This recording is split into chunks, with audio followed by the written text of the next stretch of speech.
Olá, meus amigos, minhas amigas. Hoje nós vamos falar sobre personalidade e psicopatologias, ok? Então, nessa aula de hoje, nós vamos falar exatamente sobre as consequências das falhas ambientais, segundo Winnicott. Nós falamos na aula anterior sobre os estágios de desenvolvimento e sobre o quanto esse ambiente ajuda no desenvolvimento de cada um desses estágios, né? Estágio de dependência absoluta, o estágio de dependência relativa ou de independência relativa, ok? Então vamos falar sobre essas falhas ambientais e as consequências disso, ok? Quando o ambiente não oferece ao indivíduo essas condições mínimas ao seu desenvolvimento ou interferem ainda no sentido de prejudicá-lo, as falhas ambientais terão consequências distintas, dependendo do momento em que ocorreram, de acordo com o estágio de desenvolvimento emocional em que a criança se encontra. As reações a essas falhas poderão se cristalizar em vários tipos de distúrbios psíquicos, se elas não forem reparadas a tempo. Se o ambiente falhar durante os primeiros estágios de desenvolvimento, a gente está falando da dependência absoluta, as falhas no estágio de dependência absoluta, como privação, são particularmente graves, pois pode se tornar, como consequência, a paralisação ou interrupção do processo de amadurecimento. O risco, né, dessa falha nesse estágio de dependência absoluta é a psicose. O que é psicose? Vamos entender o que é psicose. O termo psicose foi criado nos meados do século XIX como uma forma de substituir o depreciativo vocábulo loucura, né? Antigamente chamava loucura, no século XIX foi criado esse conceito de psicose, foi substituir esse termo depreciativo de loucura. O nome dado a esse estado mental patológico caracterizado pela perda do contato do indivíduo com a realidade. O indivíduo perde o contato com a realidade. Ideias e discursos que diferem de fatos objetivos. Isso é a psicose. É uma das características de uma condição de psicose. É uma certa fraqueza na integração do ego e o corpo. De forma que, às vezes, os limites da psique, do ponto de vista da pessoa acometida desse estado mental, não correspondem exatamente com as do corpo. Então a pessoa, ela fala com uma convicção enorme de algo que não é uma realidade dos fatos objetiva, ok? Tem uma observação aqui, outras causas de psicose, além das condições da falha ambiental, ou pode ser também o abuso de drogas ou algumas doenças neurológicas, também podem estar diretamente ou indiretamente associadas à psicose, tá? A gente falou do risco, né, da falha ambiental no estágio de dependência absoluta, um risco é a psicose, mas ela possui outras causas, vale a pena ressaltar isso. Se o ambiente falha no estágio de dependência relativa, ocorre um rompimento brusco, definitivo ou temporário na convivência com a mãe ou com o pai durante o estágio de dependência relativa, essa deprivação, é uma falta de algo que a criança teve e perdeu. É como se ela tivesse algo e ela foi subtraída, ela perdeu. Isso chama-se deprivação, né? Esse é o rompimento brusco, chama deprivação, no estágio de dependência relativa. A deprivação ela cria consequências, né? Quando ocorre a deprivação, sentimento de vazio, de ansiedade, medo, tendência antissocial, cuja manifestação pode incluir a mentira, desordem, a destruição de propriedade ou furto. Essa deprivação pode causar essas consequências, sentimento de vazio, ansiedade, esse medo, né, a tendência antissocial, pode se manifestar de forma a incluir a mentira, ou da desordem, destruição de propriedade ou furto, tá? É denominado tendência, pois é um risco que poderá não se concretizar se a falha for logo reconhecida e corrigida. Mas é tendência, tá? Tendência porque é um risco, mas não é uma certeza de acontecer, tudo bem? A prática de um ato antissocial, infracional, pode ser a resposta inconsciente da criança ou adolescente a uma experiência que ela teve nessa fase de dependência relativa, a a experiência de deprivação. Em algum grau, né? Um ambiente um ambiente suficientemente bom durante o estágio de dependência relativa. Vale a pena lembrar que não quer dizer que a pessoa que pratique um ato infracional tem uma história de ruptura, ok? Estamos falando de possibilidades. Aí, vamos falar sobre a importância da reparação. Conforme preconiza Winnicott, o ambiente precisa reconhecer e legitimar essa expressão e oferecer oportunidade de reparação dos eventuais danos causados pela criança ou adolescente. O que significa atender à esperança da criança ou adolescente de reencontrar um contorno, um vínculo afetivo e restabelecer a confiança.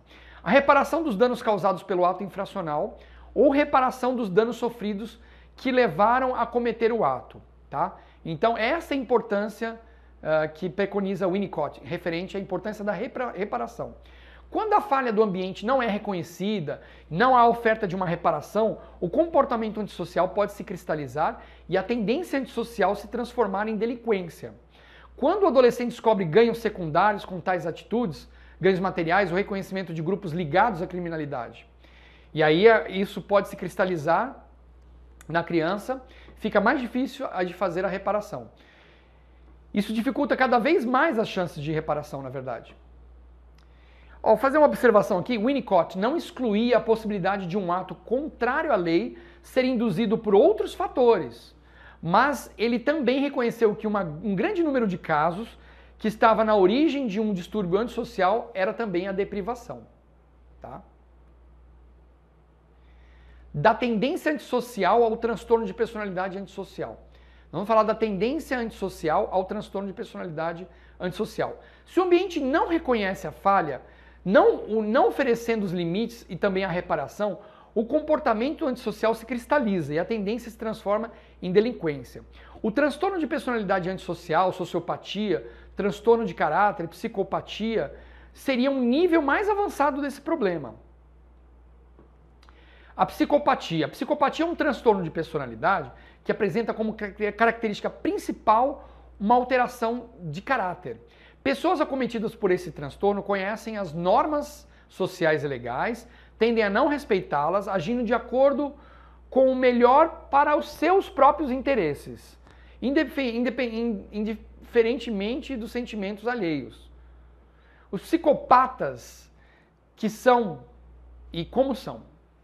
Os psicopatas, quem são e como são? O estudo da psicopatia é relevante para a psicologia jurídica em razão da sua prevalência entre pessoas que cometem atos criminosos. Entretanto, é importante ter em mente que nem os criminosos são psicopatas e nem todos os criminosos são psicopatas e nem todos os psicopatas chegam a cometer crimes. Isso é importante destacar.